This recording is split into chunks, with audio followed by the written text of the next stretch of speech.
Welcome to the Chamber on Star Media. We're honored to be here today. I'm Jane Lanphere, the administrative assistant at the Chamber, and we are really excited to welcome on Zoom members of Orfa King. And we're going to ask them to introduce themselves and tell us a little bit about them, your background, and how you got together. All right. Well, my name is Mike Thielen, and I am a member of Orfa King. As far as how we got together, I think I'll let Sean or Daryl kind of explain that. My name is Sean with Orfa King, and basically we had all met each other because our kids go went to school together, and you know, Daryl basically every year would do this haunted house kind of thing in his yard, and thousands of kids would come over every year, and we would have all of our kids there and a lot of different parents kind of working and dressing up and scaring kids and that kind of thing. And we really enjoyed doing that setup and just the whole process, and just got to talking about the paranormal and eventually led us down this path. Yeah, my name is Daryl. I am the third member of Orpha King. I more just get coffee for the guys and put paperwork together and all that kind of stuff. I'm kind of the gopher for these guys, doing stuff for them. Orpha King, ORFA, stands for Observe and Record Frightening Activity. That's the name we came up with. I got into it. I repair washers and dryers for a living, so this was the obvious next step. Is hunting ghosts. Absolutely. Yeah. So, how long have you been together then? Yeah, we've actually been together for about 3 years. It started out a little bit slow. We have to teach ourselves, from the very beginning, how to edit video, how to record, video, how to teach ourselves how to hold the cameras, what cameras work best for what we need to do. A lot of the times, our investigations are in the dark, so we have to make sure we have all the proper equipment, and it's just kind of built upon itself, just step by step, and we're kind of hitting a little bit of a stride, and we're looking forward to new investigations and returning to some of our old investigations. So maybe you can share your last adventure in Luverne, and then we'll talk about you're coming back to Luverne the end of January to do another investigation. So you want to share a little bit about what you've done and what you're going to do again and what you're going to do new. Absolutely. So about a little over a year ago, we were just kind of scouting some of the areas. And I happened to be on kind of a separate drive from the guys. They were doing some other stuff. And I was out with my wife, actually, just scouting some towns across Minnesota. And we were initially going to Pipestone. We were going to be looking at the Calumet Inn in Pipestone. Unfortunately, I didn't do enough research, and when we got there, everything was closed. We didn't have any contacts. It was just a spur of the moment, hey, let's just go and check it out. That didn't turn out for us, so we just kind of researched, just via Google, and my wife came up with some interesting videos from the Palace Theater in Luverne, and we just drove over to check it out, and it happened to be open, and we went in and talked to actually, it was Mary, and if anybody's familiar with Mary, she was all about the paranormal, and that's kind of how it all started. And they were very eager to set up and give us an opportunity to go in and do an investigation at the Palace Theater. So you're coming back to Luverne. You're coming back to Luverne, making a return trip in the cold of winter in a few days. And so, what are you going to do in Luverne this time? We got to debut the original video at the Palace Theater, which was pretty cool. We had a huge turnout from what we heard. Met a lot of cool people, and I think everybody just kind of wants a follow up on what happened. Like Mike said, we've got some new equipment we want to try out, some new techniques we want to try out. I think it's going to be fun. It's definitely one of the most interesting places we've been to as far as investigating. The whole building in itself is just a a really cool place. So I'm excited to go back. Anytime I have a chance to see a ghost, I'm there. I want to do it. So After that showing, and we did a Q&A afterward, a couple people came up and started talking to us, sort of urging us to come back, and someone had mentioned Hinkley House, and then the Veterans Memorial, and maybe City Hall or yeah, like courthouse, that kind of thing. So then there was a few emails going back and forth, and a little bit of follow up, and ended up talking to you, Jane, and now we're all set to come out. So we're very excited. So you're going to be spending some time at the Hinkley House and spending some more time at the Palace Theater and doing your investigation and your new technology. So can you tell me, can you share some other places you've been and what you found in your investigations? Sure, absolutely. Well, our first episode actually started out at a home, and the family has asked that we don't give out the full address, but it is a beautiful old historical home in Minneapolis, and that's kind of where things started out. We went in, weren't really sure what to expect. Um, it was just kind of fly by the seat of your pants and just try to figure out how to do this. Now, we've all watched ghost hunting shows, so you kind of had an idea of what it looked like. But unfortunately, filming it and doing the investigation, it's very different from what you watch on television. So it was a learning experience. We continue to learn, but that was our first place. And we've done, I believe we have a total of 10 episodes out right now. We have another one that we're editing, and that was from a location in South Dakota, from a big old hospital. So that one hasn't aired yet, but that we're currently working on that. And we've been to several other places. You know, Sean, did you want to talk about a few of those?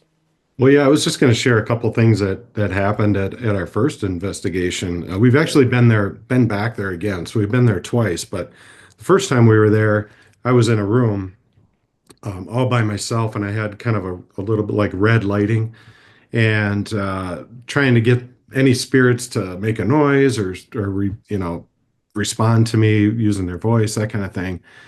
And I was like through the editing, and I was showing these guys what I had heard, just little sounds in the room and that kind of thing, and what I thought might be some voices. And all of a sudden they're like, "Hey, what is that?" And I'm like, "What is what?"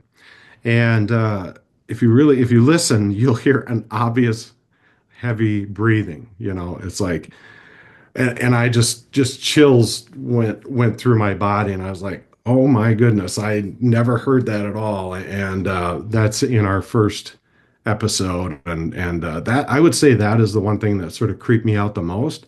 But it didn't creep me out while I was doing it. It more creeped me out later when I found out what was really happening there. It was very eerie to know that something was there and I didn't even know about it. it was almost as if this entity was behind the camera watching the camera and videotaping Sean, and you could hear it breathing. So, and me and Mike were both in separate, complete opposite areas of the house. So it creeped me out too that happened. So I'm so glad you guys heard it, because I couldn't understand how I never heard it before you noticed it. So That's really interesting. This is a very strange hobby, a hobby or avocation that you have three people that got together and really are taking this to the next level.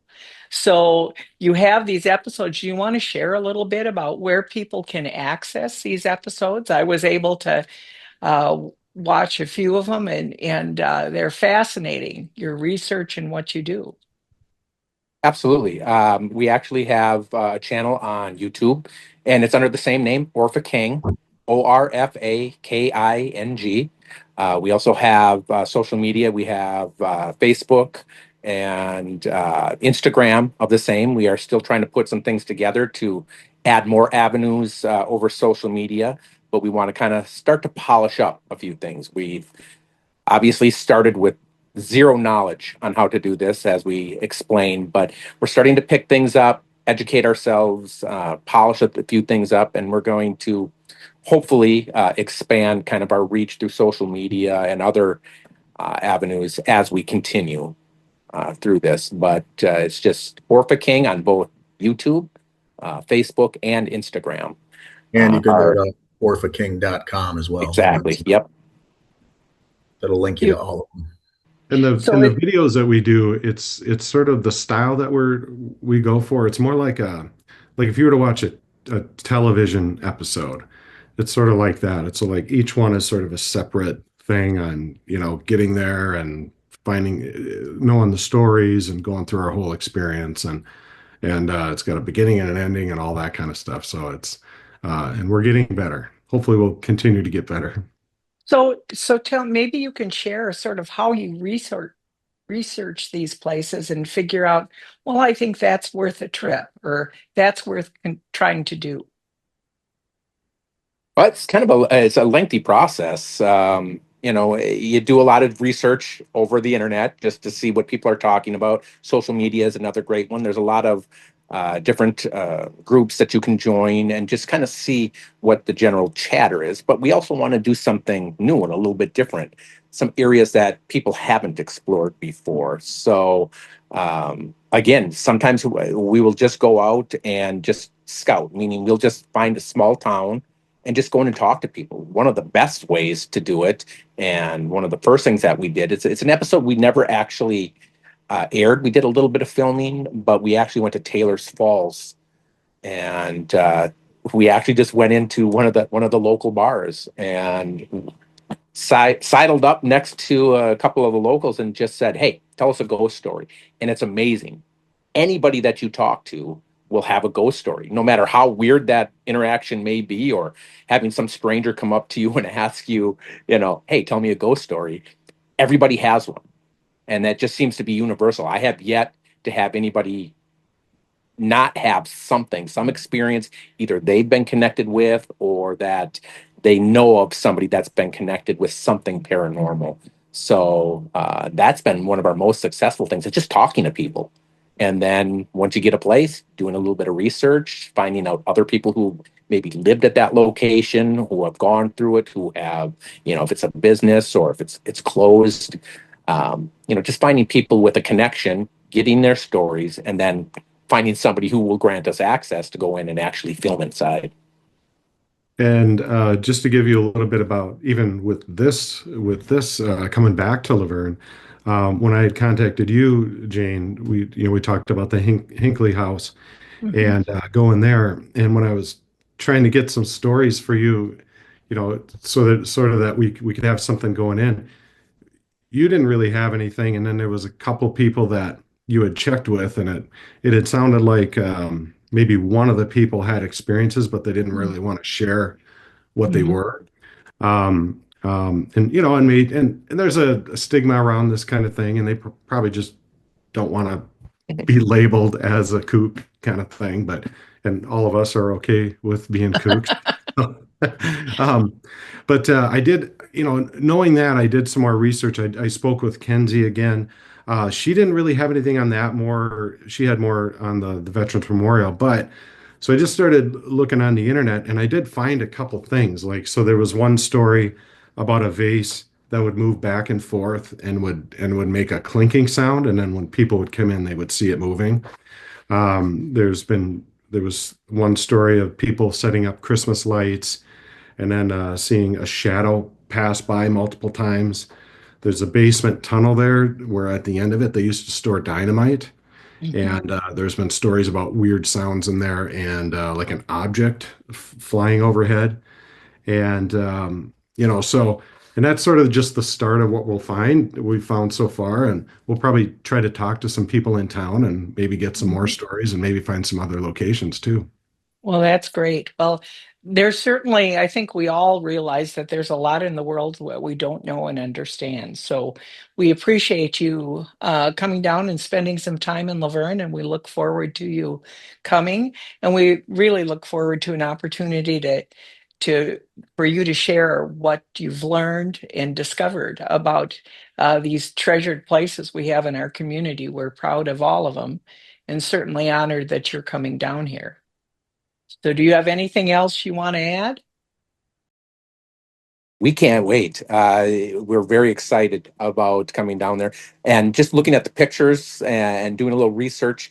on the Hinkley House and some of the other areas that a lot of the wonderful people have told us about the area. Everything looks great, and we can't wait to come out. I've heard from some of the locals there. They said it's going to be a different experience at the Hinkley House. It's going to be a little, a little scarier. So I'm really looking forward to that, and also looking forward to finding the bagel shops and coffee shops that I can get these guys bagels and coffee while we're there. So I heard there's a new Always. brewery in town. I'm excited about that. Yeah, yeah, there's always time to come down and have a beer or some good food and some good fellowship with the people from Luverne. So we're honored to welcome you. See you shortly, and we'll look forward to hearing what you have to say. Thank All you right, very we'll see much. you. Thank you. Have a great day. Bye-bye. Bye. Bye.